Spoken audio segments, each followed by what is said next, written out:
Hello everyone, welcome back on Saran classes. Students, अगर आपने अभी तक हमारे चैनल को सब्सक्राइब नहीं किया है तो प्लीज़ सब्सक्राइब करें। 11th क्लास, आज हम डिस्कस करेंगे चैप्टर नंबर 5 को, bank reconciliation statement.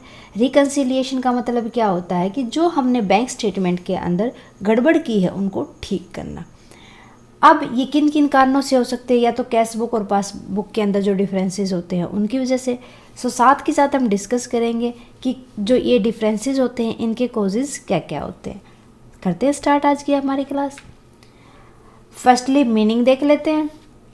Bank reconciliation is the process of matching the balance in an entity's accounting record for a cash account to the corresponding information on a bank statement, कि जो हमारे cash account के अंदर हमने recorded की है entries और जो इन्फॉर्मेशन हमने बैंक स्टेटमेंट के अंदर डाली है उनको मैच करना बैंक रिकन्सिलिएशन कहलाता है।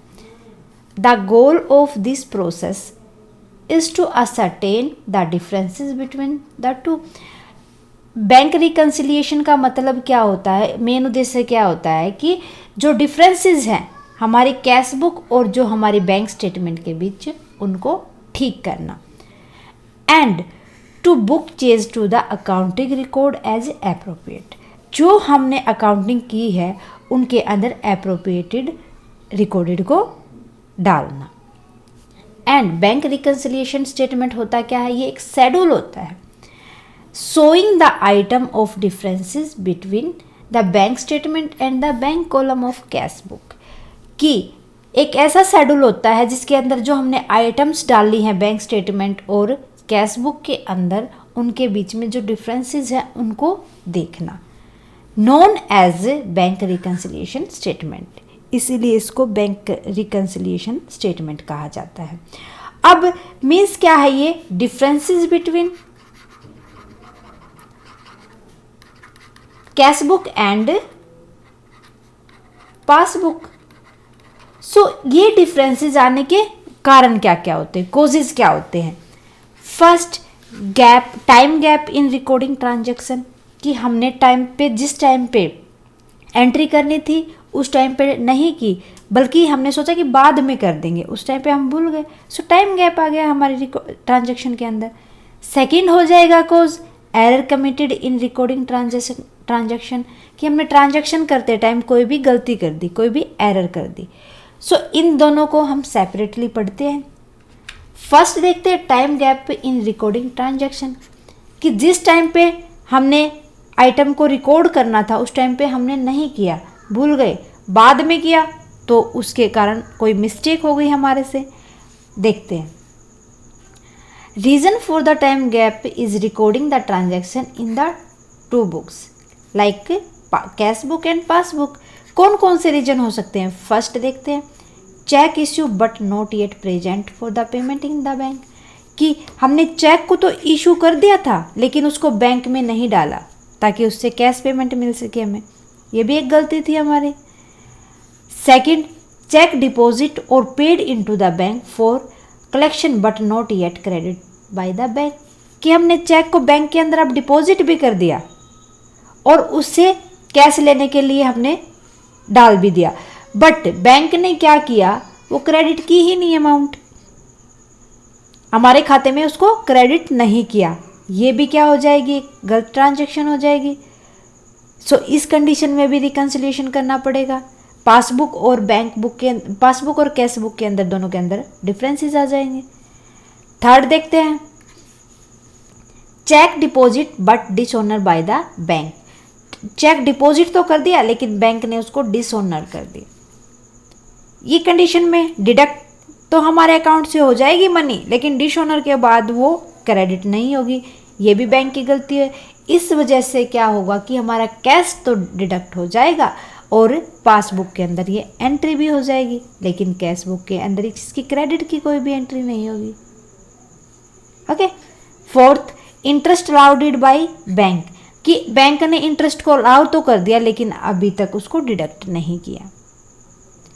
फिफ्थ देखते हैं, interest on overdraft bank charge commission ETC charge by bank, कि जो बैंक अपना ओवरड्राफ्ट के ऊपर इंटरेस्ट लेता है या अपने चार्जेज लेता है या कोई भी कमीशन वगैरह देता है, उनकी रिकॉर्डेड किया ही नहीं बैंक ने, ठीक है, timely. Direct deposit by the customer into the bank, customer ने जाके पर्सनली बैंक के अंदर डिपॉजिट कर दी मनी, लेकिन वो अब डिपॉजिट करने के बाद बैंक पासबुक में तो एंट्री कर देगा, वो क्या पता वो हमारे कैश बुक में चढ़ाए या ना चढ़ाए। Okay, interest dividend ETC collected by bank, अगर बैंक कोई भी इंटरेस्ट लेता है या कोई भी डिविडेंड वगैरह लेता है, उसकी एंट्री ना करे। बैंक में तो आ जाएगी वो एंट्री, पासबुक में तो आ जाएगी, लेकिन कस्टमर के कैश बुक में नहीं आएगी। 8th, direct payment by the bank on behalf of customer as per standing instruction, जो हम ऑनलाइन पेमेंट करते हैं गूगल पे, फ़ोन पे, सो भीम ऐप वगैरह के द्वारा डायरेक्ट पेमेंट करते हैं। बैंक ने क्या किया, कस्टमर के बिहाफ में पेमेंट तो कर दिया, लेकिन जो कस्टमर ने इंस्ट्रक्शन थे वो तो पढ़े ही नहीं। इस कंडीशन में भी क्या होता है, टाइम गैप के कारण कोई भी ट्रांजैक्शन आगे पीछे हो जाती है। सो ये थे time gap in recording transaction, कि टाइम गैप का मतलब उस टाइम पे ना हो कि अदर टाइम पे, मतलब थोड़ा आगे पीछे हो जाए। सो ये भी कारण होते हैं जो कैश बुक और पासबुक मैच नहीं हो पाती। Second, error committed in recording transaction, कि या तो बैंक ने या कस्टमर ने कोई भी एरर की है। ये एरर कितने टाइप की होती है, 2 टाइप की होती है, या तो कोई भी फर्म एरर कर देगी या कोई बैंक, जो बैंक है वो एरर कर देगा। अब फर्म की क्या क्या एरर हो सकती हैं, cheque is issued to some creditor but omitted to be recorded in the cash book और रिकॉर्डेड ट्वाइस, कैश इशू कर दिया फर्म ने, लेकिन भूल गया उसकी कैश बुक के अंदर रिकॉर्ड करना, या उसको 2 बार कर दिया उसने, उसको लगा कि मैं तो भूल गया हूँ, फिर 1 बार और उसको रिकॉर्डेड कर दिया, 2 बार कर दिया। ये भी फर्म के द्वारा गलती होती है। सेकंड, क्या एरर हो सकती है, cheque deposit into the bank omitted to enter in the cash book और रिकॉर्डेड ट्वाइस। अब तो चेक डिपॉजिट तो कर दिया बैंक के अंदर, लेकिन उसने अपनी कैश बुक के अंदर तो एंट्री नहीं करवाई, उस टाइम पे मान लो नहीं थी, या फिर दोबारा से क्या हुआ, उसने एंट्री करवा ली, फिर उसको लगा रहे मैंने तो करवाई नहीं, दोबारा फिर एंट्री कर लेता वो। Okay. Third, error in totalling और balancing the bank column of the cash book, अब हमने टोटल करने में ही गड़बड़ कर दी हो तो पासबुक जो बैंक कॉलम था उसके और जो हमारा कैश बुक था फर्म का उसके अंदर, ये भी एरर हो सकती है फर्म के द्वारा। सो ये थी जो फर्म की एरर है जिनको बैंक रिकंसिलिएशन के द्वारा ठीक करते हैं हम।